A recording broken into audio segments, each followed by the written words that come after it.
Өдөр, шөнө ба ургамал амьтан. Хичээлийн зорилго ургамал амьтны амьдрах орчиндөө хэрхэн дасан зохицолдог болохыг мэдэх.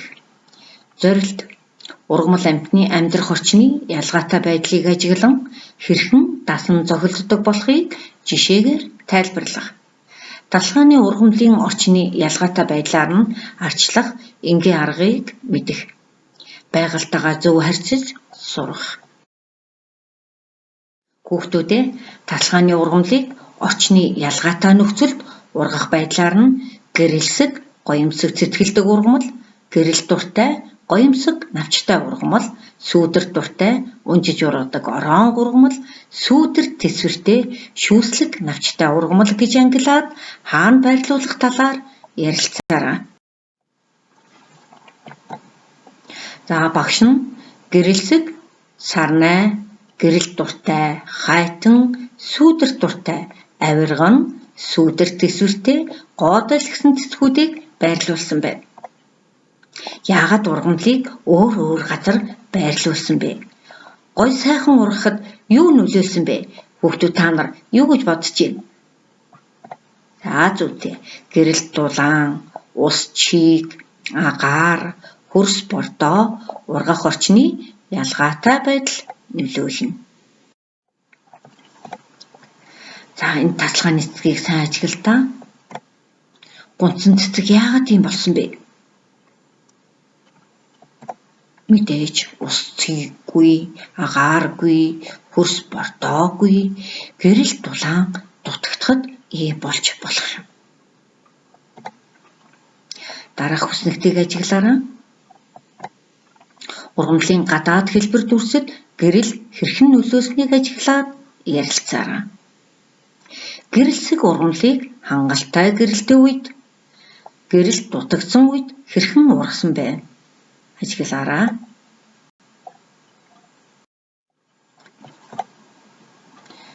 Дараах туршилтыг хийгээрэй. Талхааны ургамлын хэсэг навчийг гэлгар уутаар бүрхэж гэрэлд тавиарай. Гэхдээ уутыг навчны гадаргууд хүргэхгүй хүндий байлгана. Ямар өөрчлөлт гарахыг таамаглан ярилцаарай. 1 хоногийн дараа гарсан үр дүнг ажиглаад таамаглалаа батлаарай. Багшны туршилтыг хийсэн ямар өөрчлөлт гарсан бэ вэ ажиглаарай. Хүмүүс бид халуутсан тохиолдолд хөлөрч сэрүүцдэг. Үүнтэй нэгэн адил өдөр наранд халсан ургамал илүүдэл усаа навчныхаа гадаргуугаар ууршуулдаг байх нэ. Ургамал гэрлийн нөлөөгөөр хөдөлдөг гэдэгтээ санал нийлж байна уу хүүхдүүдээ? Зөв хариултыг харъя. Ургамал өдөр гэрэлтэй үед цэргэг, өнгөлөг, ургалт хурдан байдаг. Шөнө хөдөлгөөн багатай, дэлбэгээ хумдаг. Ургамлын аль хэсгээр ус уушдаг вэ? А-д нь иш, Б-д нь навч, В-д нь үндэс. Зөв хариултыг сонгоё. Зүйтэй. Навч байх нэ.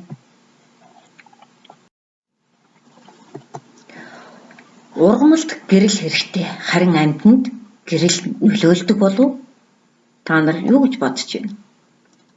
Зарим амьтад өдрийн цагаар хоолт хичээлээ олж иддэг. Харин шөнийн цагаар идэж хичээлээ ирж хайдаг онцлогтой амьтад бас байдаг байх нь.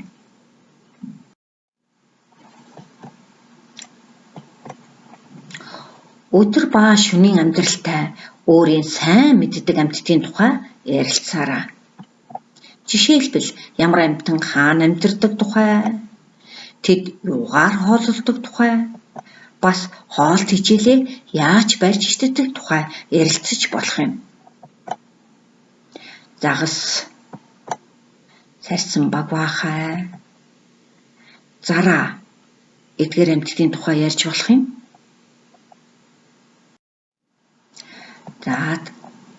Багш нь та нараас загасны тухай нэгэн асуултыг асууя. Загас өдөр шүнж нүдээ амдаггүй. Яагаад вэ хүүхдүүд ээ? Та нар юу гэж бодож байна?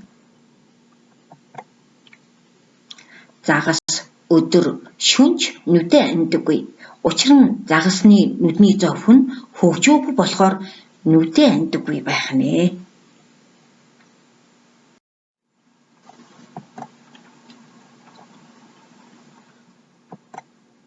За дараагийн дасгалыг хийлье. Муурны нүдний хүүхэн хараа нь өдрийн цагт нарийсаж, шөнийн цагт өргөсөж харах талбайгаа ихсэгдэг. Яагаад ингэдэг юм болоо? Муур харааны хувьд хөдөлгөөнтэй зүйлийг олж тогтоохдоо сайн боловч хөдөлгөөнгүй болон удаан хөдөлжгүй зүйлийг олж харахтаа тийм ч сайн биш гэнэ.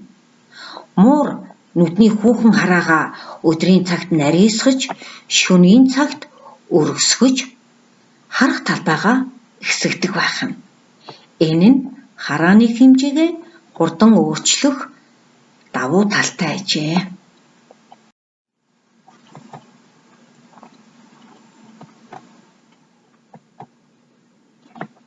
Тарьсан багвааханы нүд бараг харахгүй гэмээр жижигхэн боловч харанхууд нисэж явахдаа зүг чигээ сайн олж хардаг.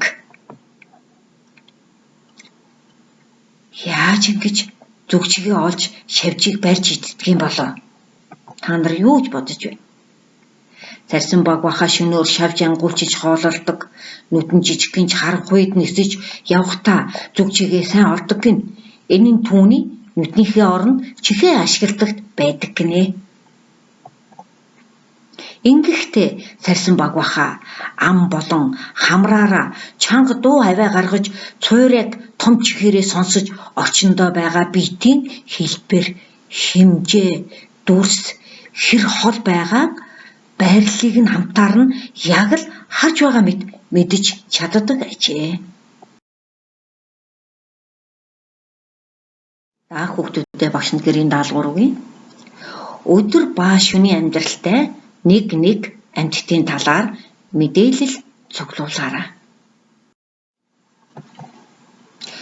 Ямар ургамал нартай дулаан өдөр дэлбэгээ дийлгэж, шүн буюу сэргэн өдөр дэлбэгээ хумдаг вэ? Энэ талаар гэр бүлийнхэнтэйгээ ярилцаарай. Хүүхдүүдээ та нар үүнийг мэдэх үү?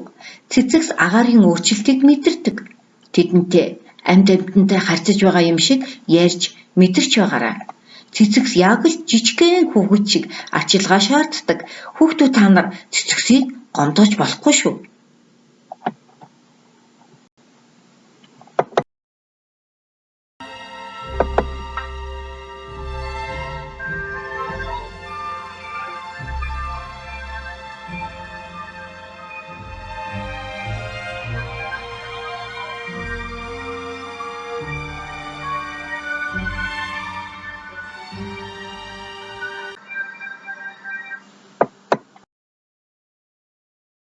Анхаарлаа хандуулсан хүүхдүүдтэй баярлалаа.